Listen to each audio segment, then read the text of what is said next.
one thing I always say to people who come back from Umrah, this is, working in the community, and especially with younger, I wouldn't say kids, like not like teenagers, but like young adults, young professionals. Everybody goes in to Umrah, and they have almost like an Umrah fantasy, right? Like, I'm going to go in, and I'm going to stand in front of the Kaaba, and the clouds are going to part, and there's going to be a ray of sun that shines on me. I'll hear the angels singing. My soul will start elevating, and I will feel the spiritual nirvana that I've always wanted. And then they go and they feel terrible, right? And this, I cannot tell you how often this happens. It is so common for some 21-year-olds, 22-year-olds, 30-year-olds to get to the Kaaba and be like, either I don't feel anything or I feel terrible. And one of the things that they have to then end up doing when they come back is people ask them, how was it? And they have no genuine answer. Because if they give the genuine answer, they will look like terrible human beings. And so what they do instead is they play into the fantasy that everybody else has and present it as their own. And that perpetuates the fantasy and perpetuates the kind of existential crisis that somebody has when they go to Umrah and they feel nothing. And one of the things that I've said, I've had 7 or 8 conversations with people who've gone to Umrah, come back and felt terrible, and then had an existential crisis because of it. And to each one of them, I've said that, first of all, Allah does not communicate with you through your emotions. Your emotionality is not God's language for you. And unfortunately, I found that this is a bit of a mind-blowing statement to a lot of people, because they feel as if, if God is happy with me, I will feel all happy and joyful. And if God is sad with me, then I will feel sad and bad. My sadness and depression is an indication that Allah is not happy with me. And when He's happy with me, I will just feel joyful. I call this the emotional prosperity gospel. And that is the idea that, we all know the prosperity gospel, right? Where it's like, if you are good and you are pious, God will give you a big house and He will give you a big car. The emotional prosperity gospel is, if you are nice and good and pious, then Allah will make you joyful, and He will fill your life with joy. And no matter what happens, you will feel immense joy. And not only is this entirely and completely wrong if you just look at experience of human beings, this is also entirely wrong within the Quran itself. Look at some of the stories of the prophets in the Quran. Right, the most powerful of which is the story of Yacoob alayhi salam, where he loses one son, then he sends his last son with the rest of his kids to go and get the food during the famine, and then the last son gets sold into slavery, and the eldest son is like, "No, I'm just staying here until he comes back." So he's basically effectively lost 3 sons, and the Quran describes it that he cries so much that he goes completely blind from his sorrow. وَابْيَضَّتْ عَيْنَاهُ مِنَ الْحُزْنِ فَهُوَ كَظِيمٌ. And he falls into this deep sense of melancholy. If the emotional prosperity gospel was true, Yaqub alayhi salam wouldn't have fallen into such sorrow and melancholy. So what do you think is happening then? Why is it so tough to go to Umrah? Because I agree with you. I came back and I was very honest. I was like, I didn't like it. But then I liked it. It's you have to go through it, and it's because I understood what you were saying, and I told myself, if I didn't understand this, I actually told my dad, if I didn't come to the logical and intellectual conclusion that Islam is true, this may have taken me out of Islam. Absolutely, Umrah would have taken me out of Islam because of the people. Mm-hmm.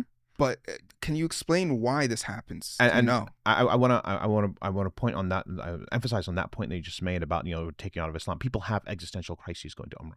Yeah, people seriously, like, there are multiple people who have texted me, sat down with me, talked to me for a while about how they went for Umrah and they came back wondering if they're Muslim, and it all comes down to this, like, really, like.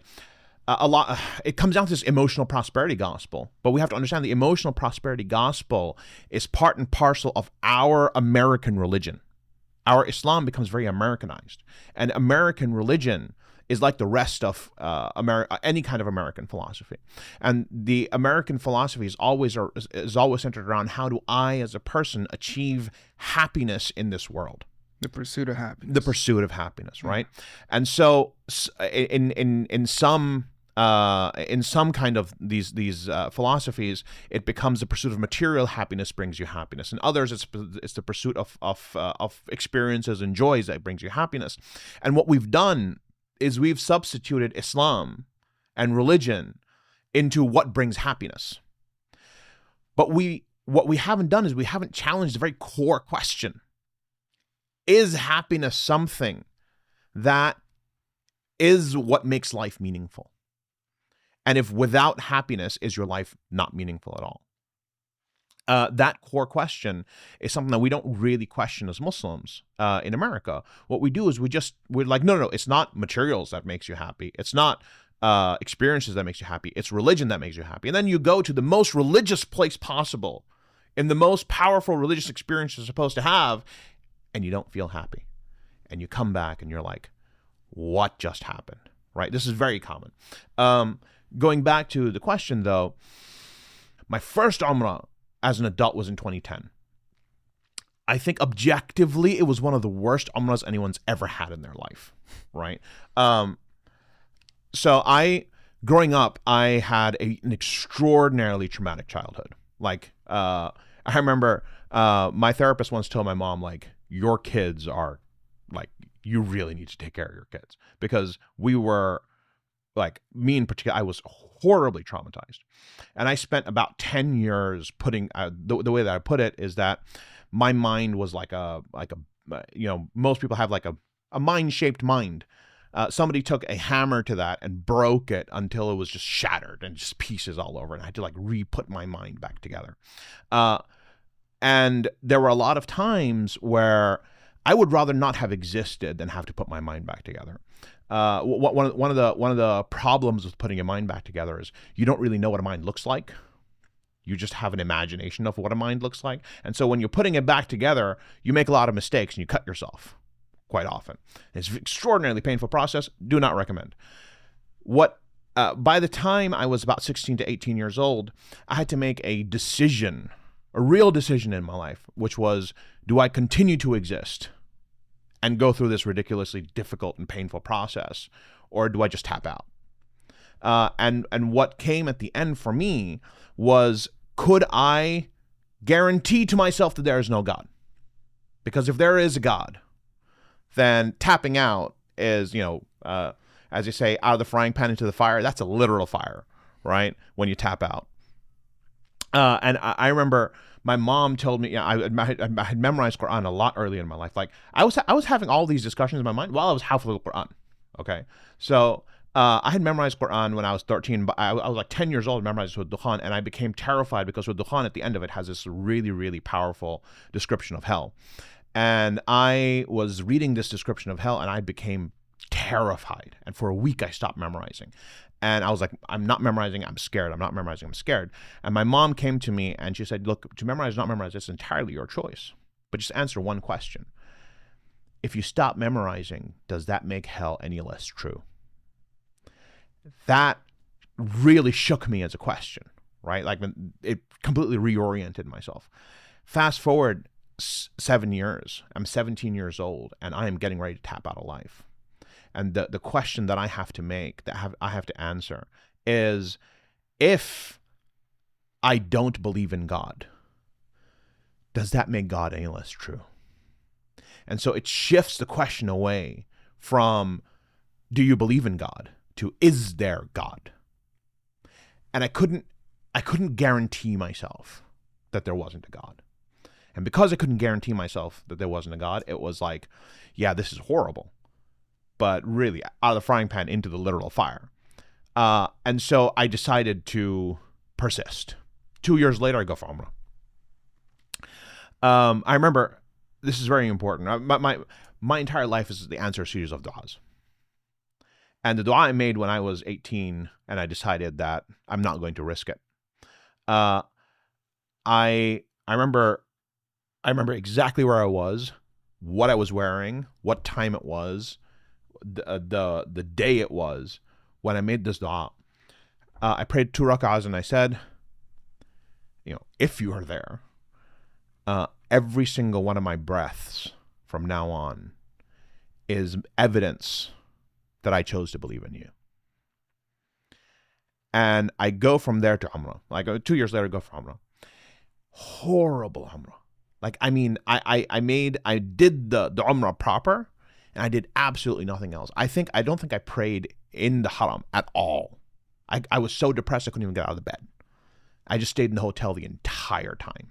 Right. Okay, so it wasn't the experience; it was you. Oh yeah, 100% it was me. Okay. Right. But we'll get to that point in a second. Yeah. When I literally could not get out of bed. I couldn't care less where I was. Right. All of this was just so that my mom could have this experience of Umrah. When we went to Medina, we went for Uhud. Went to visit Uhud. I didn't go. Right, because I was totally depressed. Eventually, in my last 2 rak'ahs, in my last sajda in Medina, I make a dua. And that dua is, if you give me a life, I will dedicate that life to you. If you give me a sense, a desire, a passion to live, I will dedicate that life to you. It took 12 years for that dua to be answered. But eventually it was answered. And, the person you see in front of you is a very different person than I had been for those 12 years, right? Now I have a really serious, powerful passion for life. I didn't have that then, right? The thing is, the Umrah there, the kind of pain, the depression, the anxiety, all of that I was feeling in that Umrah there, was the feeling I needed to make the dua I needed to make. If I had felt anything else in that Umrah, I would have not thought of making that dua. I would have thought to myself, I'm cured. I'm done. This is like an amazing spiritual feeling, and I'm like, I'm in 7th heaven. I'm cured. I'm done. I would have come home and I wouldn't have made the dua I needed to make that would have made the rest of my life. When Allah brings you for Umrah, Allah brings you face to face with yourself.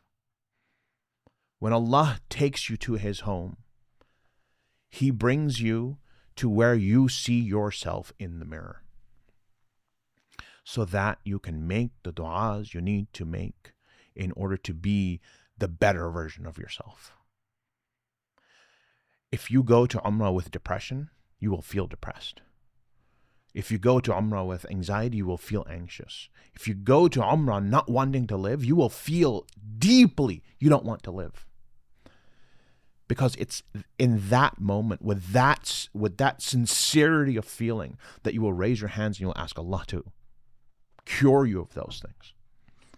Because all the other variables are taken care of. No longer are the variables that you've blamed for your depression or anxiety or self-confidence issues around. It's just you and God. Exactly. And if they still exist, then you have to look at yourself. There's no running away. And that's one of the things that Allah actually keeps telling us in the Quran, that we will test you, we will put you through suffering.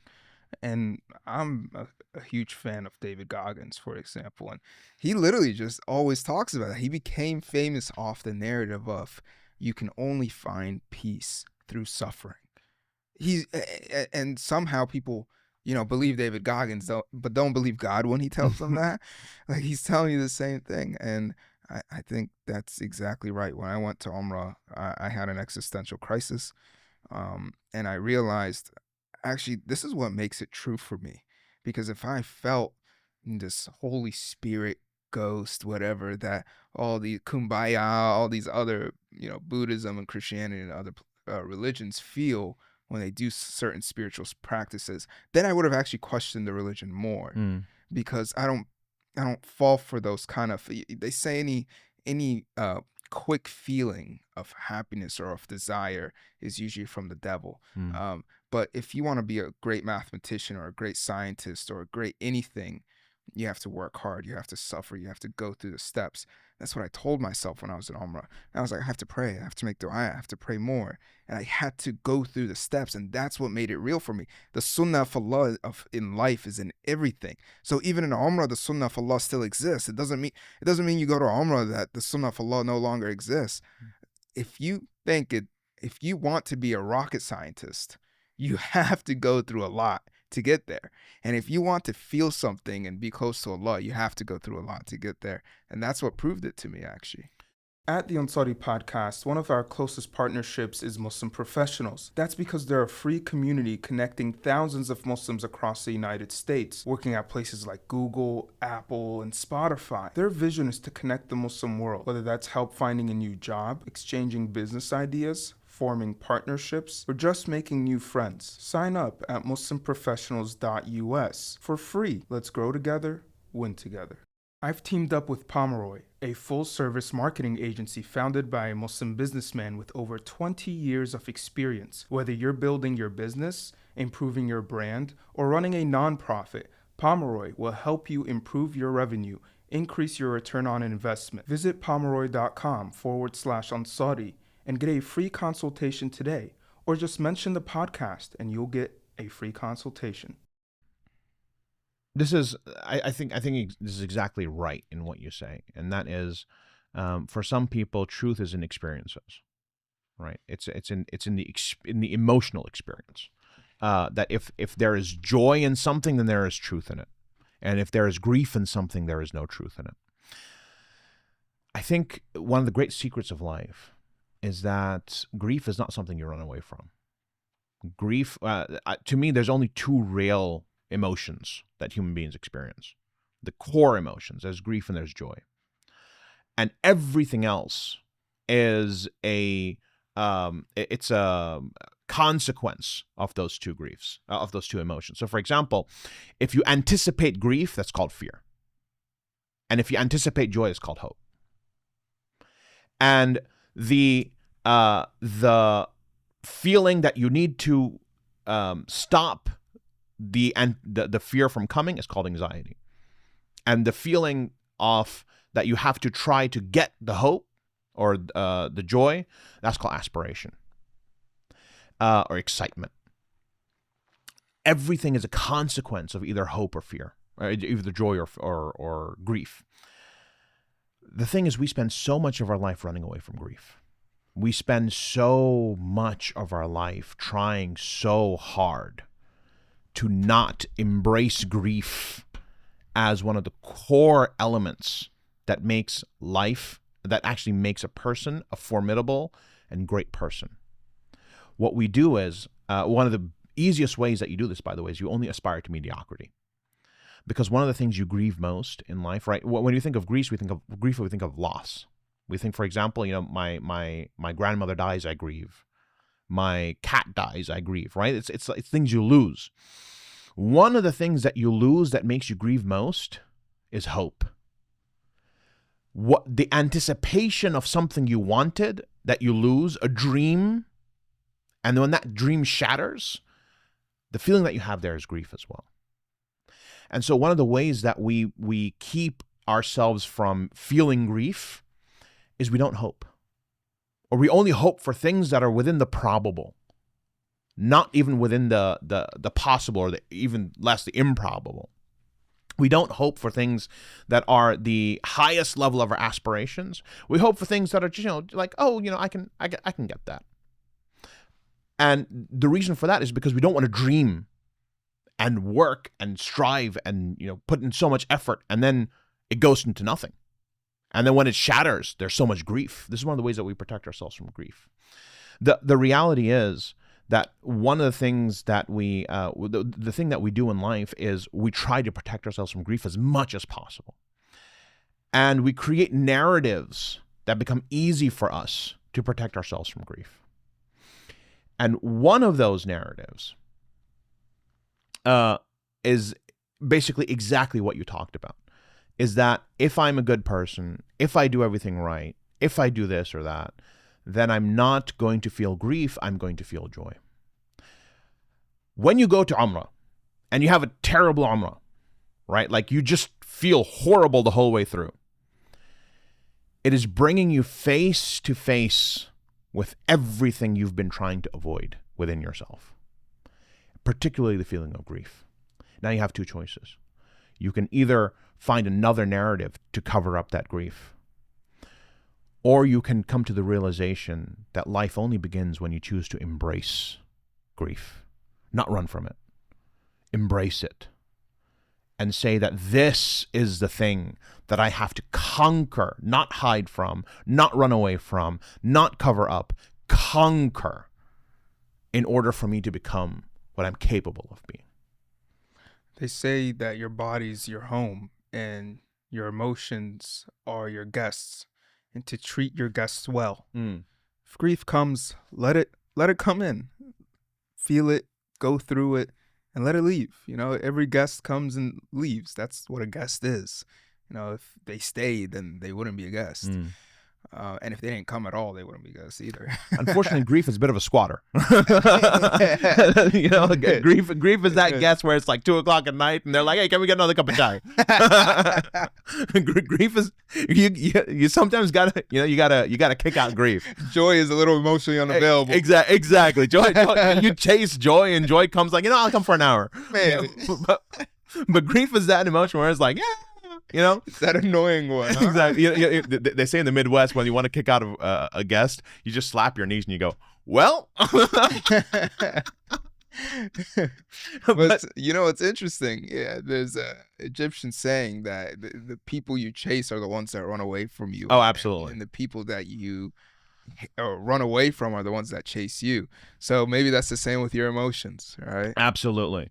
And when you start working, you realize there's entirely true, because my boss chases me all the time. Yeah. And I'm trying to run the whole way.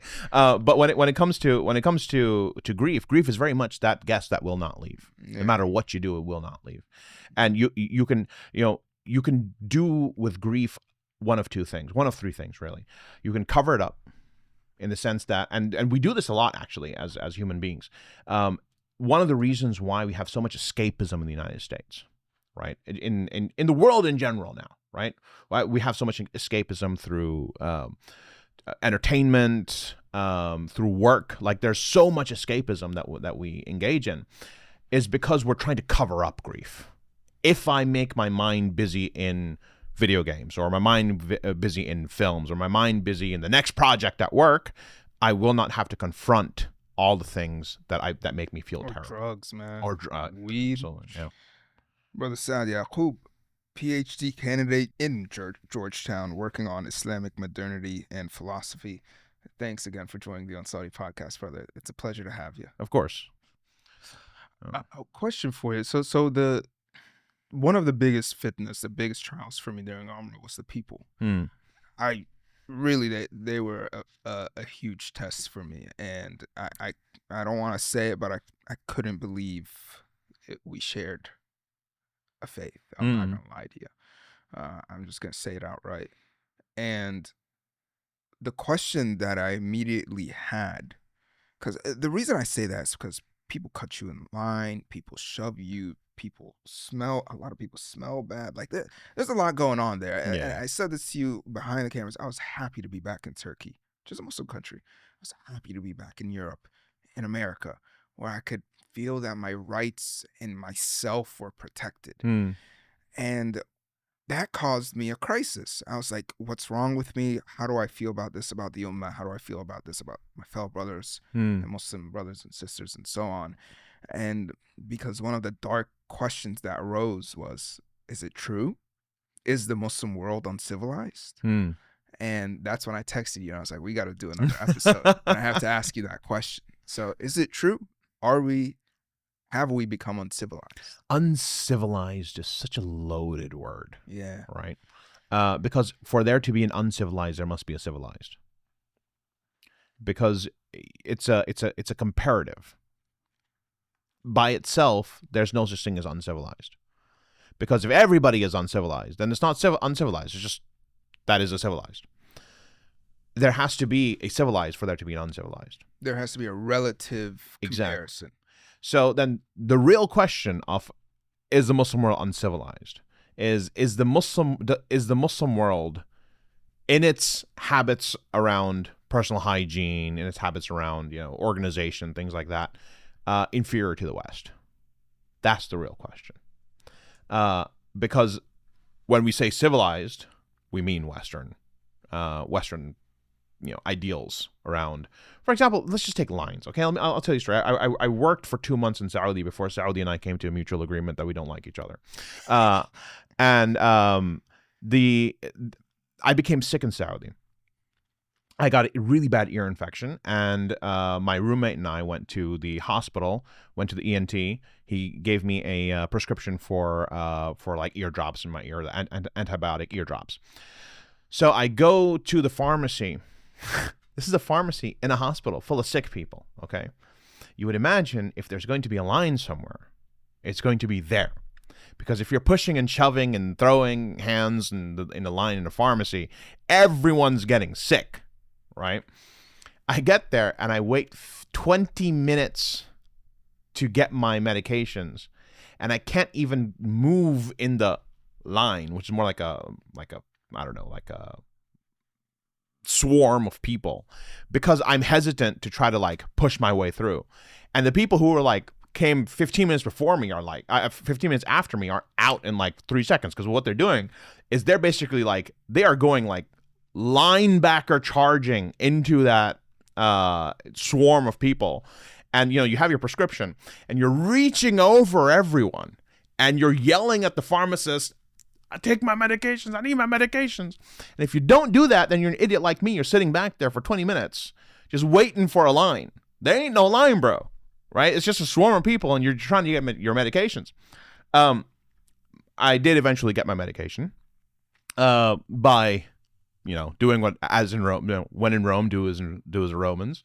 But that is kind of how the lines functioned in Saudi in all my time in Saudi, right? Including 2024 when I went for Umrah. Oh, that is 2024. So this year. There's so many nonprofits out there all promising the same thing, and we never know which one to actually trust, which one will actually invest our money into the future of the communities that they serve. That's why I've partnered with Human Appeal USA, because they don't just react to emergencies, they invest in their communities. They don't just give to the orphan and the poor, they invest in their education, their healthcare, and their future. Not just short-term reaction, but long-term investment. Donate at give.humanappealusa.org/Ansari podcast, where you can give to humanity and give to the Ummah. I'm so excited to be bringing you guys this exclusive opportunity for Ansari podcast listeners. We've officially partnered up with Elif to back the next generation of Muslim founders. We're partnering up to launch the Elif Network, a global pipeline into startups for Muslim builders. So if you're a developer, an engineer, a designer, a writer, a marketer, or more, and you'd like to work for one of the fastest growing startups in the world today, then head over to elif.build/network-tap or press the link in my bio and apply for free today. The question, let's just take the line question, for example. Why are so many Muslim countries completely lineless? In order to answer that question, you have to ask, what makes a line?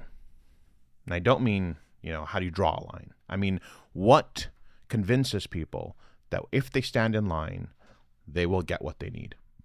Because if you think about it, it's an entirely unnatural assumption. Okay?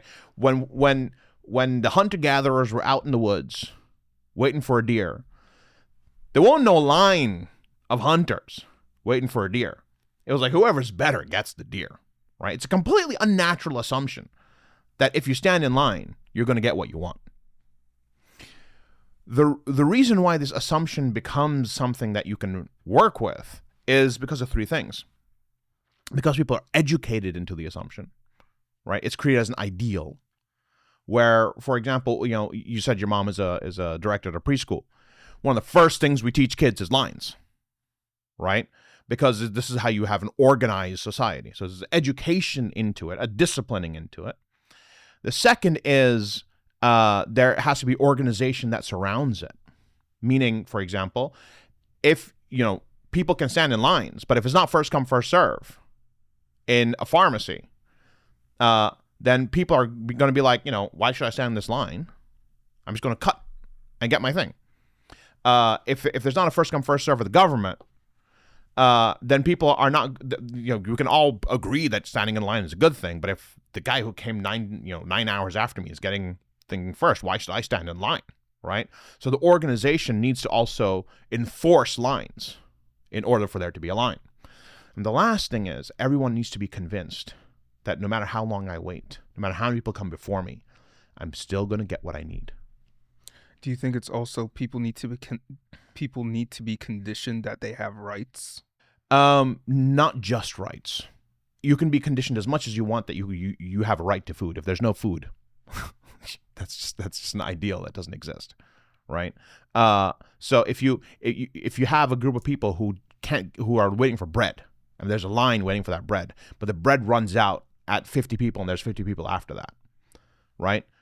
Those 50 people can have in their mind, I have a right to bread. But that is a fantastical idea. It has no correspondence to reality. Let me rephrase it, I guess justice. Because, for example, when I stand in line in America, I know that there's going to be justice and my rights will be protected in this civilization that understands for there to be lines. I'm confident that if I'm third in line, I'll be third to the counter. When I'm in Saudi, or let's keep Saudi, when I'm in any Muslim country, even in Egypt, I stand third in line. I'm not confident I'm third in line. No, you are not third in line. You're not third. You're not third. There's no line. The line is just here, bro. The line is in your head. And part of that reason is because if you're third in line, you're also not confident that there's going to be 3 pieces of bread. This is what we call scarcity mindset, right? Which is as long like you could have the education around it, you could have the institutions that respect the idea, right? But if there is no guarantee that the resource you need for your survival is available to you, you will not have a line. We have this thing called run on banks, right? Where people just start pulling their money out of banks, right? I guarantee you, if the currency system in America collapses tomorrow, there ain't going to be no lines at Wells Fargo. There ain't going to be no lines at Bank of America. There's going to be people in panic trying to get their money out.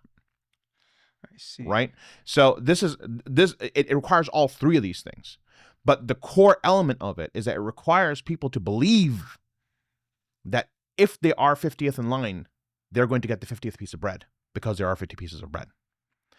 You go to the Muslim world, people are not guaranteed medicine. People are not guaranteed food. People are not guaranteed shelter. People are not guaranteed anything. Because if there are 100 people, there are not 100 pieces of bread. If there are 100 people, there are not 100 places to live. If there are 100 people, there are not 100 medications that they need. And so you can teach them line as much as you want. There ain't going to be no lines. Because culturally, they all come from an idea that we cannot trust the people when they tell us there's going to be enough. Because last time we did that, there wasn't enough. We need to go get what's ours. Right? The first step to ensuring that there is justice in society is ensuring that there are enough resources in that society. Muslim countries are countries that don't have resources, not because those resources aren't there for them to have, but because they're ruled over by people who siphon those resources into their own pockets. Their rulers have billions and billions of dollars in their bank accounts, and the people on the bottom, they live off less than $1 a day. You have those types of societies, and then you bring them to a place where you expect to have a line. Sorry, you ain't going to have a line, no matter what you do. Because culturally now, the cultural value has become getting what's yours, not waiting your turn because there's enough. Wow. So you're saying that you can summarize the status of a nation based off how, if you just observe the line. Absolutely. If you observe line culture in any society, you can summarize. You can understand a lot about that society. So how do we tackle this? What do we do with this now? First and foremost, I'm being extraordinarily hyperbolic when I say this, But realistically, the first thing you need to do in order to, if you want to have a line culture in let's say Egypt or Pakistan, right? You have to make sure that every single person in the society believes that there is enough resources for them. And the only way you can make sure that every single person in that society believes that there's enough in resources for them is for there to actually be enough resources for them that are actually distributed. So how about hygiene? Because we used to be the epitome, the emblem of hygiene, Muslims, especially compared to Europeans and others. How did we lose that status?